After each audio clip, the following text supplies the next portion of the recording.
Muchísimas gracias, querido presidente Álvaro Colón Caballeros, presidente de la República de Guatemala. Muchas gracias por esta oportunísima invitación y esta excelente convocatoria, y también por la hospitalidad del querido pueblo hermano de Guatemala. Saludo también con afecto a todos los amigos presidentes o primeros ministros aquí presentes, desde luego a nuestra amiga Laura Chinchilla, presidenta de Costa Rica, al primer ministro de Belice, Oliver Barrow, a nuestro querido amigo Mauricio Funes de El Salvador, al presidente Porfirio Lobo de Honduras, al presidente, todos queridos amigos, Ricardo Martinelli de Panamá, y desde luego al presidente Juan Manuel Santos, querido amigo de Colombia también, a todas las ministras, a todos los ministros de los países interesados, donantes, colaboradores aquí presentes también, los saludo con enorme aprecio y afecto, a nombre de todos los mexicanos, a todos los titulares de organismos internacionales, al señor secretario de la OEA, el doctor Insulza, a todos los jefes de delegación también, cancilleres, a los invitados especiales, a los medios de comunicación, pues a todas, amigas y amigos, hay mucha gente, y qué bueno, Álvaro, se ve que tienes un gran poder de convocatoria y te felicito. Sé que el tema es muy importante y la presencia de tan distinguidas personalidades así lo acredita. A mí me es muy grato estar, desde luego me es muy grato estar en Guatemala, para mí siempre ha sido, como sabes, querido Álvaro, aquí también fue un punto importante de mi luna de miel en mis tiempos, y desde luego que estar aquí lo es más. Y sobre todo estar en esta conferencia internacional de apoyo a la estrategia de seguridad en Centroamérica, que me parece, como ya se ha dicho aquí por ti y por quienes te han precedido en el uso de la palabra, un hito, un paso muy, muy importante y trascendental en la solución de un problema que tenemos en común. Celebro que se realicen además esfuerzos como este, en el que tenemos la oportunidad de reforzar nuestros puntos de vista y de establecer esquemas más efectivos de cooperación a fin de brindar seguridad y paz a nuestros ciudadanos. Ante el crimen organizado, no podemos presentar los estados un frente desorganizado. Ante el crimen organizado tenemos que cerrar filas y responder con estados organizados hacia adentro, unidos hacia adentro y organizados entre sí, unidos entre sí. Así que muchas felicidades por la convocatoria nuevamente y muchas felicidades además a todos los pueblos y países hermanos, a los gobiernos centroamericanos, no solo por la estrategia de seguridad de Centroamérica, sino por la voluntad clara que todos han manifestado con hechos en la solución de este gravísimo problema. Ya ha quedado de manifiesta la magnitud de esta problemática.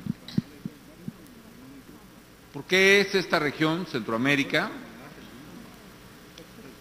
la que más sufre por la violencia? Y si unimos a nuestros pueblos de Colombia, de México, de Venezuela, ¿por qué es esta la región más marcada del mundo como la de mayores tasas de homicidios por cada 100,000 habitantes? Precisamente porque tenemos un problema común que está vinculado al crimen organizado, y a eso me referiré. Por cierto, también quiero felicitarlos por el video que nos acaban de presentar. A mí me parece breve y muy claro, que nos ayuda a todos a comprender de mejor manera el problema de este video introductorio. Ahí, por cierto, se plantea un dilema que a mi juicio es aparente, y creo que vale la pena abordarlo de una vez. El dilema que plantean ahí es o seguridad o bienestar. Sin embargo, por desgracia, ese dilema, desde mi punto de vista, es falso. ¿Qué es lo que está pasando con nuestros pueblos? Que mientras no haya seguridad, no va a haber bienestar pleno. Así que la seguridad se está convirtiendo en el principal, la falta de seguridad, mejor dicho, se está convirtiendo en el principal obstáculo del desarrollo y del bienestar de nuestros pueblos. Y en consecuencia, para poder tener bienestar, además de una fuerte política social y de crecimiento económico, también tenemos que conseguir el objetivo medular de la seguridad. Es por eso en México que nosotros hemos decidido hacer frente a la criminalidad con determinación, porque estamos padeciendo enormemente el problema, al igual que todo Centroamérica, porque sabemos además que la mejor herencia que podemos dejar a las generaciones por venir es un país de leyes y de instituciones, un país de tranquilidad y de paz con justicia, libertad y democracia. Y porque al hacerlo, en México, también contribuimos a tener una región mucho más segura.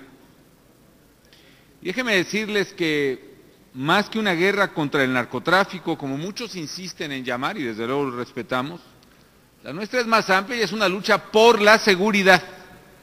Es una estrategia por hacer de México un país de leyes, con valores y con pleno Estado de Derecho. Yo quisiera reflexionar con ustedes tres importantes aspectos del esfuerzo a nivel regional que creo que debemos desplegar y que están contenidos en cierta manera en parte de la estrategia.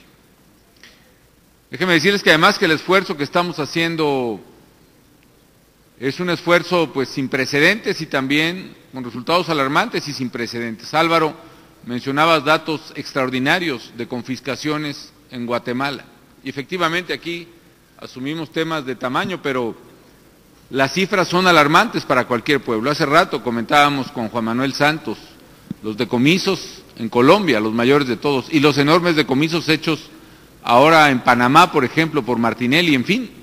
Y creo que el rosario de cuentas que damos es cada vez más alarmante. Simplemente en México, les digo que hemos decomisado en 4 años 53,000 vehículos terrestres, más de 500 aeronaves, de todo tipo, desde jets hasta avionetas pequeñas de cruce de frontera, ¿no? Casi 12 millones de cartuchos, 12 millones de municiones, ¿no?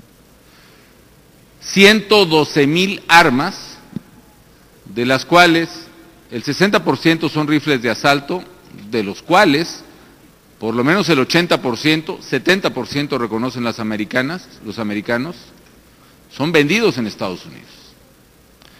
Y esta historia evidentemente se complementa con una trágica pérdida de vidas humanas de miles de mexicanos, incluso centroamericanos en nuestro país. ¿Cuáles son las 3 cosas en las que yo quisiera enfocarme de las muchas que hay que escoger? Primero, instituciones sólidas. Segundo, sociedades fuertes. Y tercero, cooperación internacional. Primero me refiero a la necesidad de construir instituciones sólidas. Esta es una tarea cardinal. ¿Por qué razón? Porque la debilidad institucional es la grieta a través de la cual están penetrando las organizaciones delincuenciales para imponer sus intereses sobre los intereses de nuestras sociedades. Por décadas, en muchos países de nuestra región, de nuestra América, no se asumió con seriedad que la debilidad institucional era un riesgo enorme precisamente para la seguridad y la democracia, y que en consecuencia debía asumirse a su tiempo, con seriedad también, la construcción de instituciones de seguridad y de justicia sólidas, honestas y eficaces. Y hoy tenemos no solo la responsabilidad compartida, yo diría la urgencia de construir a toda prisa y sin descanso esas nuevas instituciones en nuestros países. ¿Qué instituciones son ellas? Primero, agencias de seguridad y justicia. El entramado institucional debe pasar por cuerpos policíacos depurados, renovados y fortalecidos. Ministerios públicos o fiscalías también depuradas y renovadas, y jueces también renovados y depurados. Debe pasar por organismos de justicia y seguridad confiables y eficaces, y debe pasar también por una política social tal que gane la carrera de las oportunidades ofrecidas a través de educación, salud y trabajo para los jóvenes, y ganemos esa carrera frente a los criminales que pretenden cooptarlos para su reclutamiento o para su mercado de adicciones. Estamos ante un problema, esto es muy importante que que lo explique y lo reitere, porque estamos ante un problema nuevo, o mejor dicho, corrijo, estamos ante un problema viejo, pero que tiene nuevas fauces, nuevas caras. Este problema viejo que tiene nuevas fauces es el viejo problema del tráfico de drogas, pero ahora que tiene nuevas fauces expresadas en narcomenudeo, control territorial y diversificación de la delincuencia organizada hacia secuestro, extorsión y cobro de derecho de piso. Este problema viejo con nuevas fauces, por lo mismo se convierte en un problema nuevo, inédito. Por eso estamos enfrentando una realidad diferente. Entre muchas de esas nuevas fauces, déjenme referirme básicamente a dos de ellas por cuestión de tiempo. Una es el narcomenudeo y la otra la expresión lógica del narcomenudeo, que es la búsqueda de control territorial por parte de los criminales a través de la corrupción o la intimidación institucional. Es cierto, la corrupción siempre ha estado presente en nuestros países, y lo hablo con toda honestidad a nombre de México. La corrupción ha sido mal endémico de mi país. No sé de otros, es probable. Pero hay un problema adicional a ese problema viejo, que es para qué se corrompe o para qué se intimida a una autoridad. El narcotráfico tradicional, el narcotraficante tradicional que busca llegar a Estados Unidos, corrompe o amenaza, pero para pasar. En cambio, el narcotraficante, que además es narcomenudista, corrompe y amenaza para quedarse. Es totalmente distinto. El primero lo que busca es salir a toda prisa de ahí y sin ser visto. El segundo piensa quedarse permanentemente y ser visto como el más violento, como el dueño de la plaza, como el que manda en el lugar. El primero corrompe a las autoridades, el segundo busca suplantar a las autoridades, convertirse su ley en la ley del pueblo o del país, sus armas en la nueva fuerza pública del país y sus decisiones en la nueva autoridad del país, o de la plaza o del pueblo. El primero, insisto, se oculta, el segundo se manifiesta a través de su poder, de sus crímenes horripilantes, de sus decapitados, de sus torturados, de sus camionetas y sus armas. Ese es un nuevo fenómeno de Centroamérica y de México y de nuestra América Latina que está presente. Y el fenómeno de la disputa del narcomenudista por el control territorial es distinto del fenómeno de la disputa del traficante de drogas por el control de ruta. El que tiene el control de ruta busca una línea y un punto. El que busca narcomenudeo busca un territorio completo. Y al chocar contra otras organizaciones criminales, se da ese choque, se da ese cortocircuito que es violencia de bandas enfrentándose a otras bandas, cada vez con mayor violencia y crueldad. Ese es el problema nuevo que estamos enfrentando. Y eso es lo que nos convierte, como ha dicho el secretario técnico de SICA, en rehenes en nuestros propios hogares, y por eso se apoderan de nuestros parques, de nuestras plazas y de nuestros pueblos. Por eso, el antídoto para ese control territorial de los criminales es el fortalecimiento institucional, porque la única manera de parar su fuerza territorial es que ahí en ese pueblo que pretenden dominar haya una policía superior a la de ellos, haya una fuerza pública superior a la de ellos y haya leyes e instituciones más fuertes que las de ellos. Y si eso es en cada pueblo, debe ser en cada estado, en el caso mexicano, en cada provincia, en cada país de Centroamérica, del Caribe y de México. Por eso necesitamos reconstrucción institucional. Y por eso en México también iniciamos un proceso, por ejemplo, de depuración y profesionalización de nuestras fuerzas de seguridad. La implantación, por ejemplo, de un nuevo modelo y de una nueva policía federal. Hace 4 años había 6,000 policías federales con un grado enorme de corrupción. Hoy tenemos 36,000 policías federales reclutados entre jóvenes universitarios para labores de inteligencia y de información y jóvenes bachilleres para labores operativas, todos pasados por control de confianza, por vetting, con lo cual estamos pasando a tener una policía confiable y además la estamos dotando con ayuda de las agencias internacionales, incluyendo las de Estados Unidos, y agradezco, de verdaderamente la tecnología más avanzada para información, intervención y finalmente captura de criminales. En 2 años, por ejemplo, de la lista de los 37 criminales más buscados que publicamos en 2009, hemos capturado a 21, el último el día de ayer, el líder que quedaba, por ejemplo, del cártel de la familia en México. Es importante además que mejore nuestra coordinación, que verdaderamente nuestros países compartamos experiencias, información, capacidades de detección, instituciones de seguridad fortalecidas en toda la región.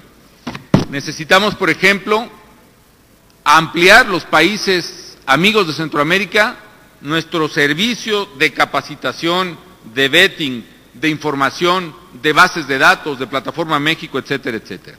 Segundo punto, no sirve nuestro esfuerzo si no hay sociedades más fuertes. Hoy Centroamérica y México son países muy jóvenes y hoy más de la mitad y quizá más de 2/3 partes de nuestros jóvenes no tienen acceso a la universidad, no tienen opciones de trabajo, se reclutan, a los 10 años están entrando a la droga,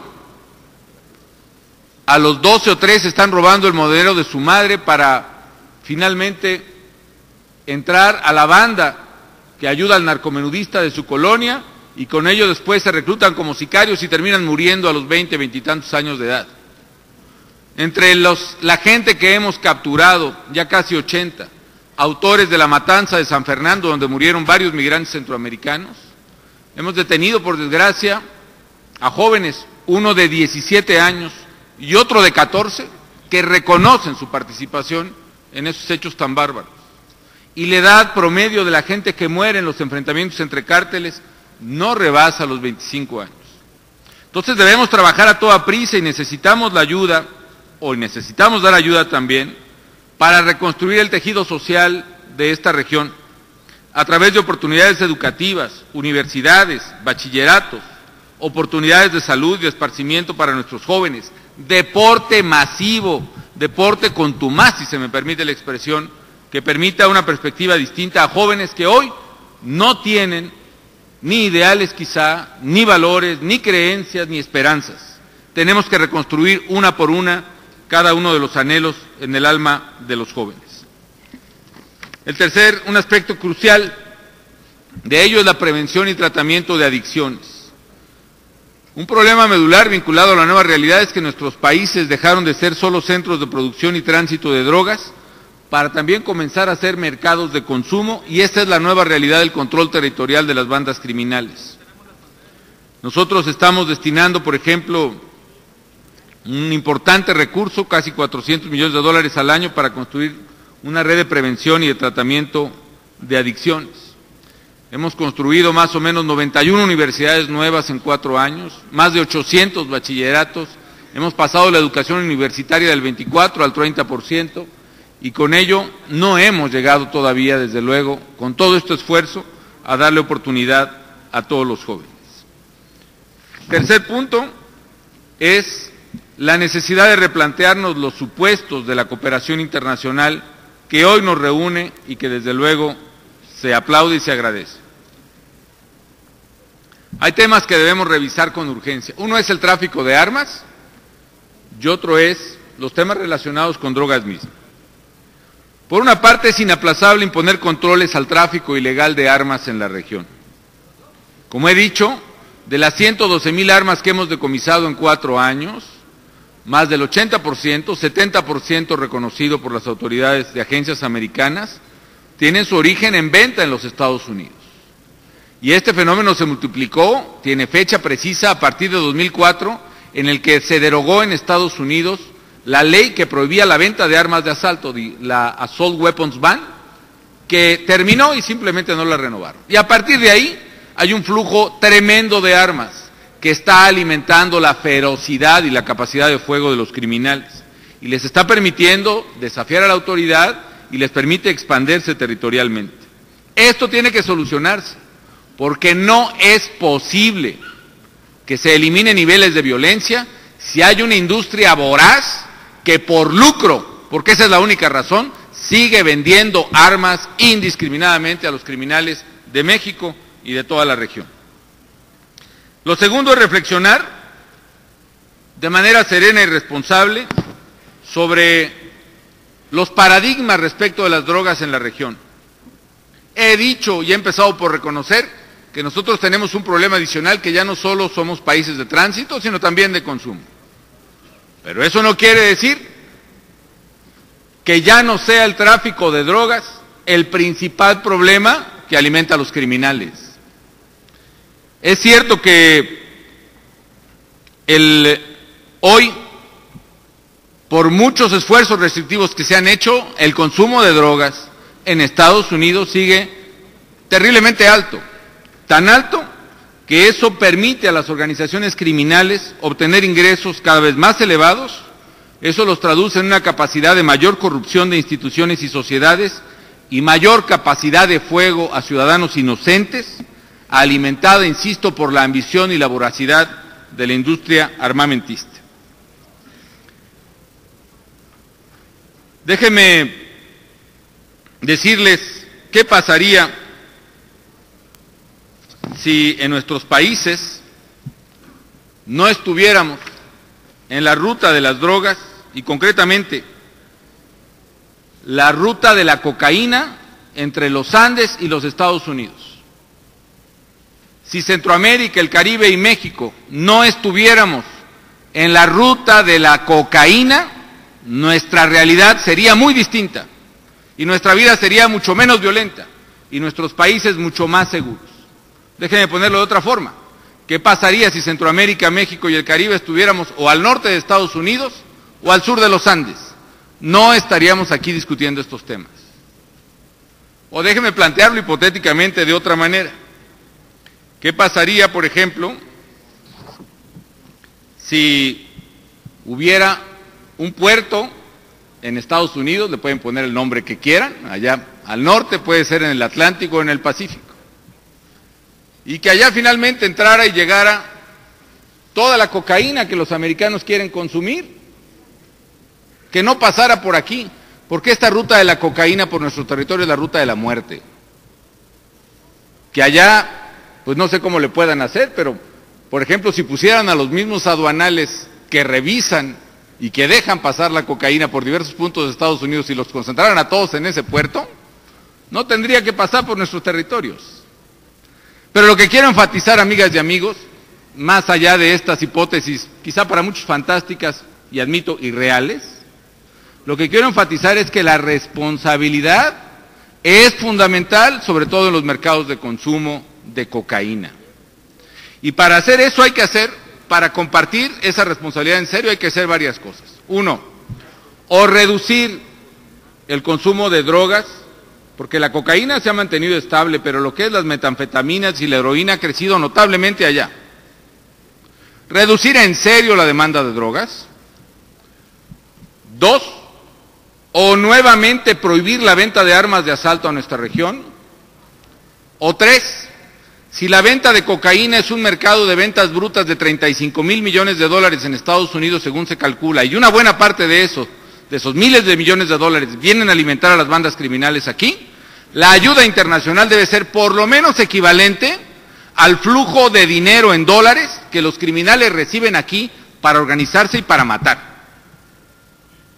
O cuatro, revisar los paradigmas mismos de la política sobre el manejo de drogas que hasta el momento, está claro, tiene debilidades evidentes. O yo diría hacer todas esas cosas juntas, reducir la demanda, prohibir la venta de armas hacia acá, aumentar la cooperación internacional, no de manera simbólica, porque esto no se trata de caridades, de manera real, para neutralizar la fuerza de los criminales, y revisar los paradigmas respecto de la política sobre drogas antes de que nuestros pueblos sigan sufriendo la violencia y la muerte, antes de que los señores de la muerte terminen por enseñorearse de nuestras sociedades.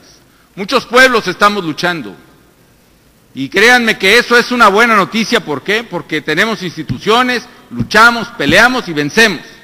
Pero muchos pueblos en nuestra Centroamérica, en nuestra Mesoamérica toda, son pueblos que están, por tristeza de todos, en manos de estos señores de la muerte. Eso ya no lo podemos hacer, y a ese debate yo invito y convoco a Álvaro, agradeciendo tu hospitalidad.